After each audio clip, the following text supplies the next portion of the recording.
Di tahun-tahun belakangan ini, kelompok-kelompok dari HTI terutama sering menyuarakan tentang khilafah ya, tentang negara yang berdasarkan Islam. Tapi tentang khilafah itu sebenarnya masih kontroversial ya. Karena kita bisa lihat sejarah itu tentang khilafah, itu banyak sekali terjadi pembunuhan, terjadi pembantaian sesama muslim, sesama orang beriman. Dan apakah seperti itu warisan Islam yang sebenarnya? Namun setelah melihat dan mendengar penjelasan dari Gus Islah Bahrawi, apa sebenarnya khilafah, kita menjadi paham.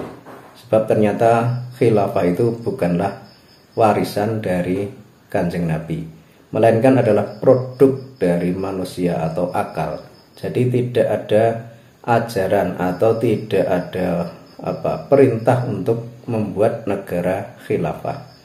Berikut kita simak penjelasan dari Gus Islah Bahrawi.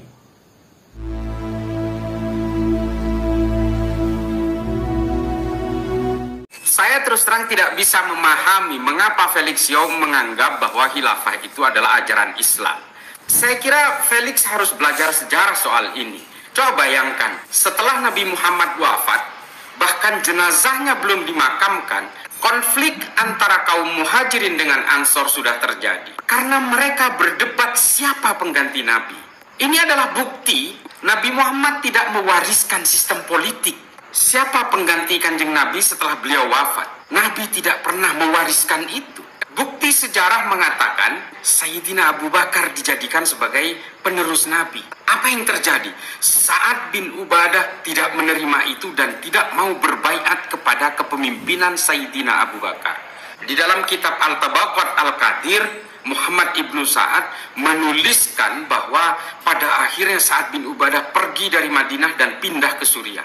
Penggantinya kemudian Sayyidina Umar dibunuh. Katakanlah dibunuh oleh orang Majusi. Setelah itu penggantinya Sayyidina Utsman juga dibunuh. Oleh siapa? Setidaknya menurut kitab Tarikh At-Tabari, yang membunuh Sayyidina Utsman itu adalah juga orang-orang Islam. Orang-orang yang juga hidup pada zaman Kanjeng Nabi masih hidup. Secara tega membunuh Sayyidina Utsman yang merupakan sahabat terdekat Nabi Muhammad. Setelah itu apa lagi? Pembunuhan terhadap Sayyidina Hasan, Sayyidina Husain, Sayyidina Ali. Lalu terjadi perang Jamal, perang Siffin. Sesama orang yang beriman kepada Nabi Muhammad dan beriman kepada Allah Ta'ala. Manusia dijadikan khalifah di muka bumi. Iya, jelas di dalam Al-Quran. Tapi jangan kemudian diolah seolah-olah ada sistem politik bernama khilafah. Belum kita berbicara tentang kekejaman-kekejaman di masa khilafah Bani Umayyah, Bani Abbasiyah, Utsmaniyah, Bani Umayyah di Eropa. Kakak membunuh adiknya, adiknya membunuh kakaknya. Belum kita berbicara tentang perang antara Bani Abbasiyah dan Bani Umayyah yang dinamakan dengan perang Zab yang terjadi di pinggiran sungai Zab di Irak. Itu perang sesama umat Islam, hanya memperebutkan dinasti. Tuduhan Abbasiyah waktu itu adalah dinasti Umayyah banyak melakukan korupsi. Dinasti Umayyah bukan keturunan asli Nabi Muhammad. Pada saat inilah banyak munculnya hadis-hadis palsu tentang garis keturunan Nabi Muhammad. Lalu ada orang-orang modern yang kemudian kecewa oleh kekuatan-kekuatan politik di Arab yang mengatakan bahwa khilafah ini adalah ajaran Islam. Dari mana? Jangan kerdilkan Islam seolah-olah Islam itu mewariskan sistem politik yang penuh darah itu. Penuh dengan pembunuhan, penuh dengan penyelewengan. Baik terhadap syariat maupun hakikat. Ini sistem politik biasa, ini bikinan manusia. Jangan kerdilkan Tuhan seolah-olah Tuhan itu menganjurkan satu sistem politik yang pada akhirnya berlumur darah.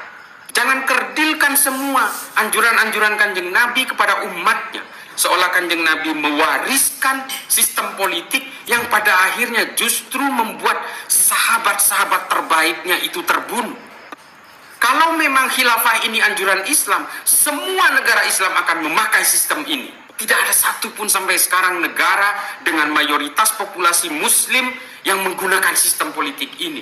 Karena mereka tahu dan mereka sudah selesai dengan semua itu. Kita sekarang ini di Indonesia yang penuh dengan orang-orang yang baru melek agama, lalu kemudian mau dibodoh-bodohi oleh anjuran politik dari Arab yang sebenarnya sudah tergusur sejak lama. Kalau Anda mengatakan khilafah adalah ajaran Islam, mana aturan-aturannya? Sedang Nabi Muhammad saja tidak membuat aturan-aturan tentang kekuasaan politik. Jadi tolong kepada seluruh umat Islam di Indonesia, jangan mau dibodoh-bodohi oleh Hizbut Tahrir, seolah-olah kepentingan kekuasaan mereka itu dilegalisir oleh agama. Jangan mau hanya dibodoh-bodohi oleh postulat politik yang datang dari Arab, sementara di Arab sendiri tidak ada yang mau pakai. Nah, Islam memang dirancang untuk menguasai spiritual, bukan kekuasaan teritorial. Dimanapun Anda berada, di gunung, di hutan, di lautan, silakan memeluk Islam. Karena Islam adalah rahmat bagi seluruh alam semesta.